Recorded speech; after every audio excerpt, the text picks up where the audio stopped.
Terra Santa, holy ground. Some called it the necropolis. Some called it the catacombs.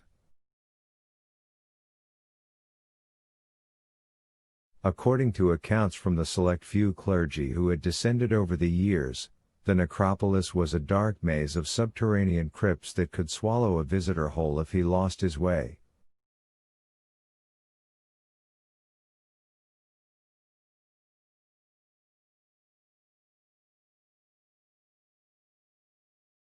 It was not the kind of place through which they wanted to be chasing the Camerlegno. Signore, Chartrand pleaded. You're in shock. We need to leave this place.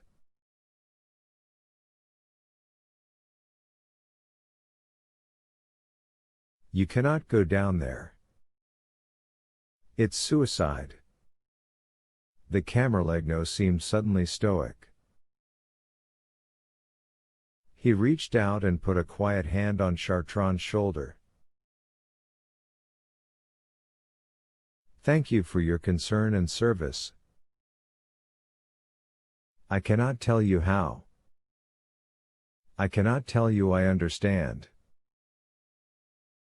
But I have had a revelation.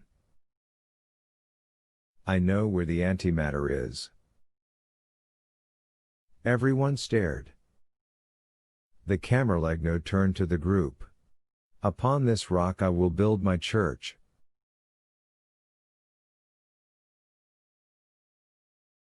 That was the message. The meaning is clear. Langdon was still unable to comprehend the Camerlegno's conviction that he had spoken to God, much less that he had deciphered the message.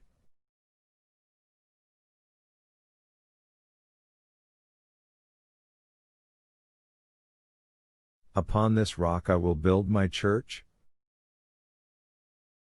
They were the words spoken by Jesus when he chose Peter as his first apostle. What did they have to do with anything?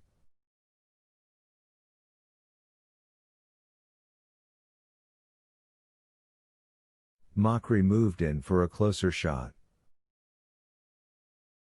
Glick was mute, as if shell-shocked. The Camerlegno spoke quickly now. The Illuminati have placed their tool of destruction on the very cornerstone of this church. At the foundation.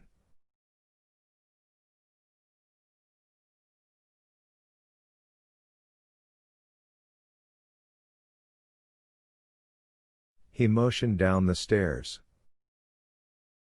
On the very rock upon which this church was built. And I know where that rock is. Langdon was certain the time had come to overpower the Camerlegno and carry him off.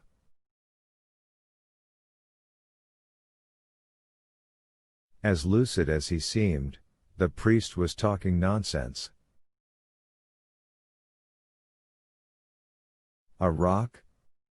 The cornerstone and the foundation?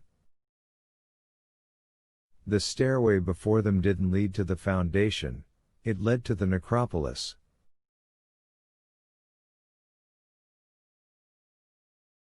The quote is a metaphor, Father.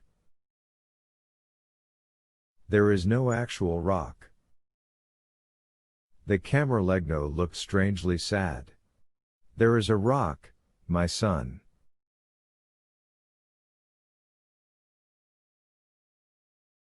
He pointed into the hole.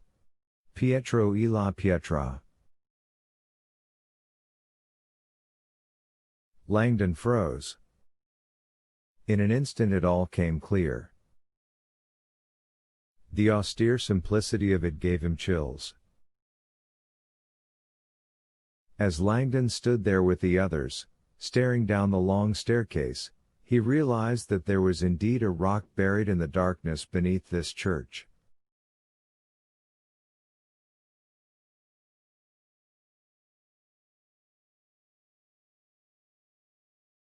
Pietro e la pietra. Peter is the rock. Peter's faith in God was so steadfast that Jesus called Peter the rock, the unwavering disciple on whose shoulders Jesus would build his church.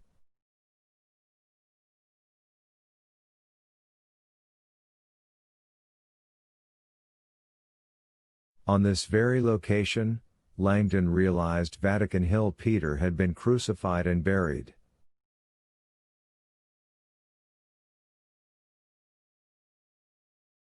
The early Christians built a small shrine over his tomb.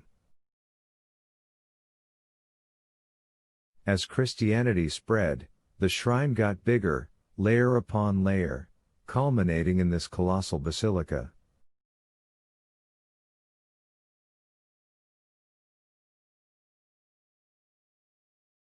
The entire Catholic faith had been built, quite literally, upon St. Peter.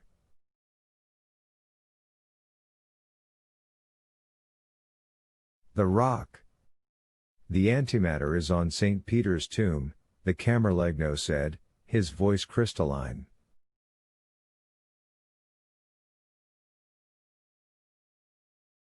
Despite the seemingly supernatural origin of the information, Langdon sensed a stark logic in it.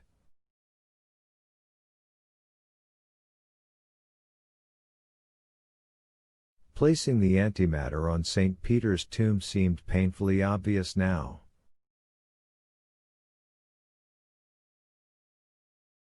The Illuminati, in an act of symbolic defiance, had located the antimatter at the core of Christendom, both literally and figuratively. The ultimate infiltration?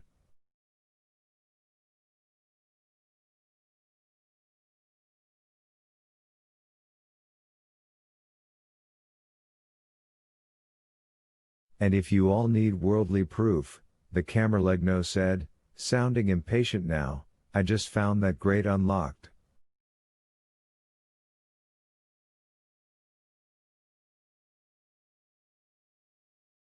He pointed to the open bulkhead in the floor. It is never unlocked. Someone has been down there. Recently. Everyone stared into the hole. An instant later, with deceptive agility, the Camerlengo spun, grabbed an oil lamp, and headed for the opening.